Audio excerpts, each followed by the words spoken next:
Hello everyone, welcome back to our YouTube channel Daily Hiring. If you don't watched our previous hiring videos, then watch it before application deadline is end.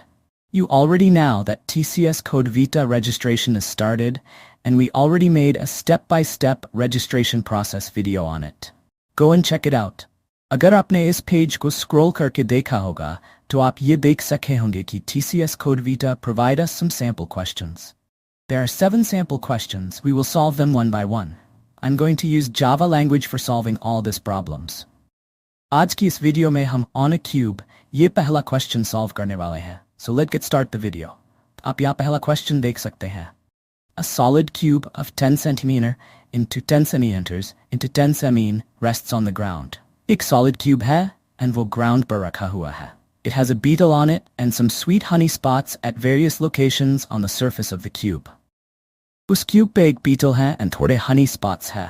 The beetle starts at a point on the surface of the cube and goes to the honey spots in order along the surface of the cube. तो मैंने आपको थोड़ा अच्छे से समझाने के लिए AI की मदद से एक image create कर रखी है. आप देख सकते हैं ये image कितनी बढ़िया लग रही है. A cube, one beetle sitting on it and some honey spots. It's looking really good. यहाँ दो condition भी दे रखी है. पहली ये कि if it goes from a point to another point on the same face, say x to y, it goes in an arc of a circle that subtends an angle of 60 degrees at the center of the circle. तो जब ये beetle एक point से दूसरे point जाएगा on the same surface, then ये सीधा नहीं जाएगा. 60 degree angle के arc में जाएगा. मतलब ये ऐसा थोड़ा टेढ़ा जाएगा. Second condition is that if it goes from one point to another on a different face, it goes by the shortest path on the surface of the cube, except that it never travels along the bottom of the cube. अगर ये एक surface से दूसरे surface पर गया, तो ये जो सबसे कम वाला रास्ता है, उसी रास्ते से जाएगा. The beetle is a student of Cartesian geometry and knows the coordinates x, y, z of all the points it needs to go to. The origin of coordinates it uses is one corner of the cube on the ground, and the z-axis points up. Hence, the bottom surface, on which it does not crawl, is z equals 0, and the top surface is z equal 10. तो इन्होंने beetle Cartesian geometry का student है, ऐसा बताया है और ये सब x, y, z coordinates जानता है और कहाँ से कहाँ जाना है ये सब कुछ वो जानता है. वो जिस corner को origin मानकर चल रहा है वो ये ground corner है. And z-axis ऊपर की तरफ point कर रहा है. इसलिए beetle bottom surface पर चल नहीं सकता. And इस cube का top surface मतलब z equal to 10 है.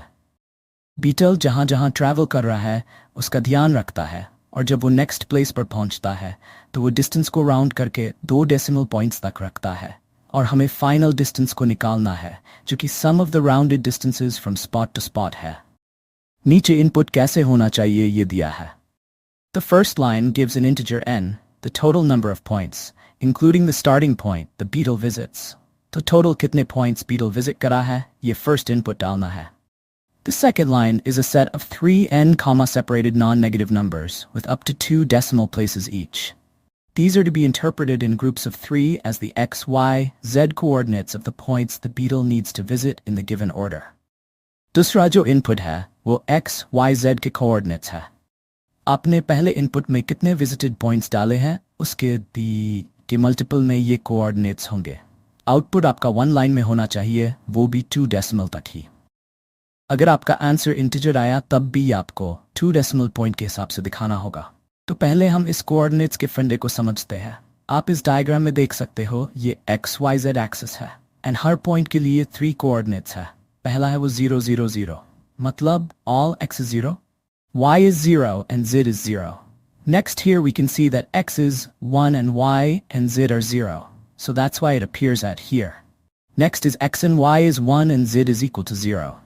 Next is x and z is 0 and y is 1. So it is here. You can see all these points are on bottom side because of z is equal to 0. You can see in remaining points z is equal to 1. That's why all remaining 4 points are appear at the top surface. And according to x and y coordinates, it will appear at different corners at top surface. Next, they give 2 examples for us. First one, they give 3 as a first input line and 1, 1, 10, 2, 1, 10, 0, 1, 9 as a second input line. And these inputs produces output as 4.05. They give explanation. There are 3 points visited by the beetle, so n is equal to 3. The beetle starts on the top face of the cube, that is z equal 10, at point 1 1 10, and goes to another point on the same face 2 1 10. They say same face because of second point also has z is equal to 10, though the straight line distance is 1.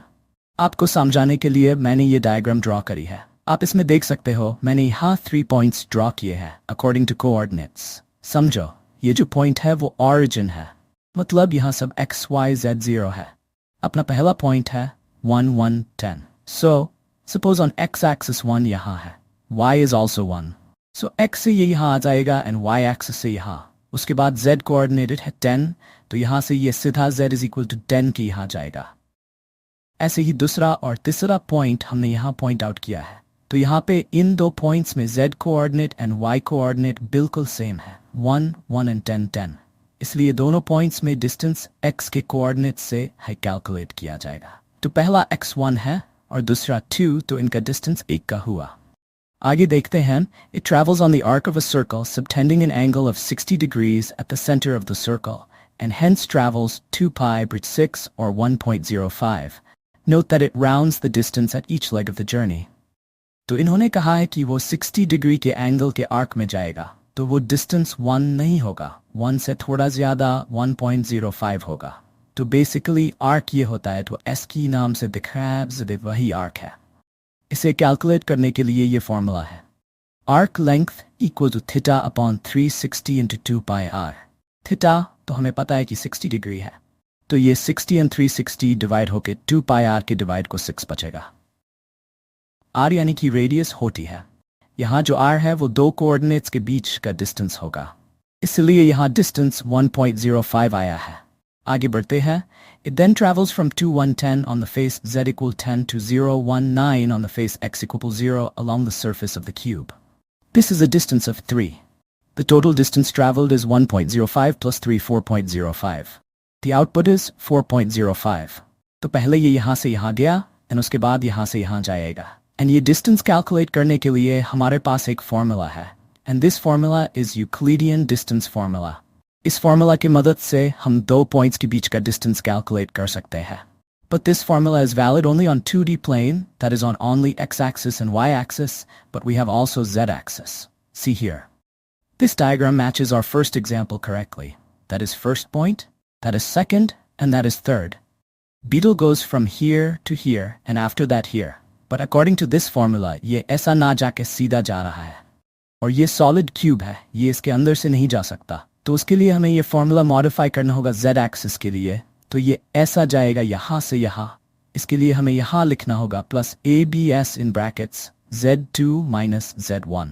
And यही formula हम apply करेंगे distance find out करने के लिए जब दो points अलग अलग सरफेस पर हो. तो इस पहले एग्जाम्पल में इन दो पॉइंट्स का डिस्टेंस 3 आता है एंड पहला 1 ऐसे मिला के होता है 4.05. तो चलते हैं हम अपने विजुअल स्टूडियो में कोड लिखने के लिए. तो सबसे पहले हम अपनी नई फाइल बनाएंगे problem1.java के नाम से. तो देखो बन गई अपनी फाइल. एक काम करता हूँ, मैं सारा कोड लिख लेता हूँ एंड बाद में आपको एक्सप्लेन करता हूँ. तो आप देख सकते हैं मैंने अपना सारा कोड लिख लिया है. पहली लाइन है import java.until.star. तो हमें इस कोड में यूजर इनपुट लेना होगा स्कैनर क्लास की हेल्प से and scanner class util package में होता है, इसलिए हमने ये पैकेज इंपोर्ट किया है. उसके बाद हमने हमारा क्लास डिक्लेयर किया problem1 की नाम से.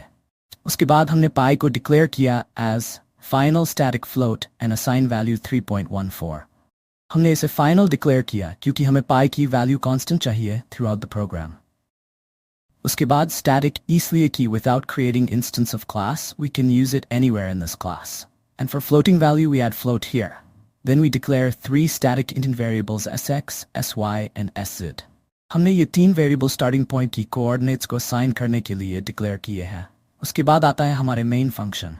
इन main function we declare variables I, in, x, y, z as integer. Then we declare integer array with name a, rr and with size 50. ये array हमने कोऑर्डिनेट स्टोर करने के लिए बनाया है.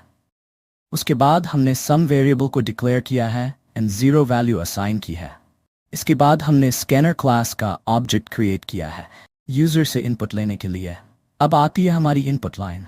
हमने n वेरिएबल में यूजर से आने वाली पहली लाइन स्टोर की है। हमने देखा था n is for total number of points, the Beetle visits. After that we change value for n because n is for visited points. And that visited points includes 3 coordinates each, so we assign n equal to 3 into n. उसके बाद हमने for loop declare किया for taking coordinates from user. We declare I equal to 0, apply condition I less than n, and increment value of I by 1. In for loop we store coordinates in array. Index start with 0 and ends at n-1. उसके बाद we assign first array element value that is first x coordinate value to sx variable, then second element value to sy that is first y coordinate, then third element value to sz that is first z coordinate. After that we declare for loop measure the distance between points. We declare I equal to 3 because हमने पहले ही 0th, first and second index elements assigned to sx, sy and sz respectively. That's why we start it with 3. Aslo here same condition I is less than n. And here we increment I value directly with 3 after one loop is over, because every point has 3 coordinates, so third, fourth and fifth element can be get by 1 point. Hence we increment it with 3. If for loop, we calculate the actual distance with the help of some variable, you can see that we add sum plus another value that can be returned by the one function named as short dist. And this function takes 3 arguments, that is AR of I plus 1, and AR of I plus 2. After loop end, we print the final distance. Now we see that short dist function where our actual program logic is there. आप देख सकते हैं हमने function को private static float किया हुआ है.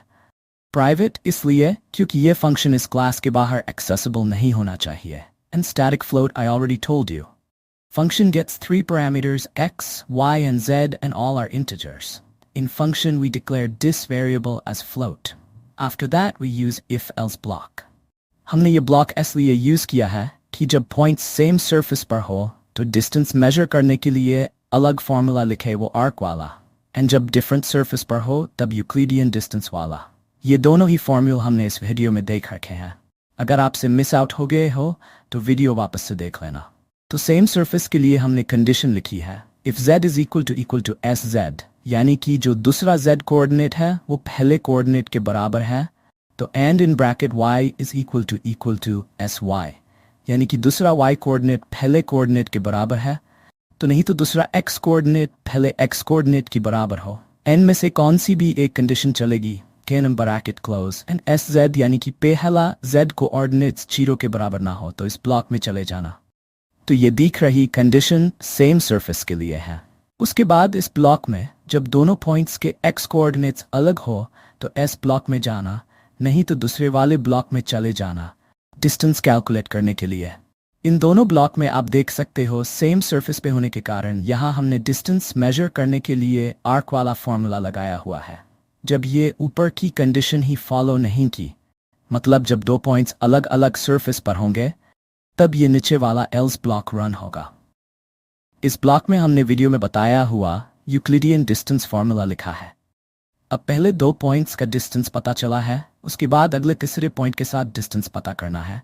तो इस दूसरे पॉइंट्स के कोऑर्डिनेट्स को स्टार्टिंग कोऑर्डिनेट्स के वेरिएबल में रखेंगे, मतलब इन sx, sy एंड sz में, और आए हुए डिस्टेंस को रिटर्न कर देंगे. तो ये डिस्टेंस यहाँ आएगा सम के साथ उसकी एडिशन होगी. फिर से ये i को इंक्रीमेंट करेगा, कंडीशन चेक करेगा, एंड जब तक ये कंडीशन फॉल्स नहीं होती तब तक ये फंक्शन कॉल करके टोटल डिस्टेंस मेजर करेगा. अब हम ये कोड रन करके देखते हैं. आप देख सकते हैं हमारा कोड रन हो चुका है. अब हमें पहली इनपुट लाइन डालनी है, तो एज दे गिवन में यहाँ 3 डालता हूँ. उसके बाद नेक्स्ट लाइन फॉर कोऑर्डिनेट्स, तो अब हमें यहाँ 9 कोऑर्डिनेट्स डालने होंगे. Because 3 into 3 9, so we now insert them. I insert them as it is the given. So you can check our output is same as them, and देख लो our output is same as them. अब हम दूसरा भी try करके देख लेते हैं. यहाँ भी first input 3 है, then second input coordinates हम ये भी डाल देंगे, and देख लो ये भी same answer आ चुका है. तो इस वीडियो में हमने पहला प्रॉब्लम सॉल्व किया है. नेक्स्ट प्रॉब्लम नेक्स्ट वीडियो में करेंगे, तो हम इसकी प्लेलिस्ट बनाए, आप इसे एक्सेस कर लेना, एंड हमारे चैनल को सब्सक्राइब कर देना. अगला प्रॉब्लम हम अगले वीडियो में लाएंगे. तो see you soon.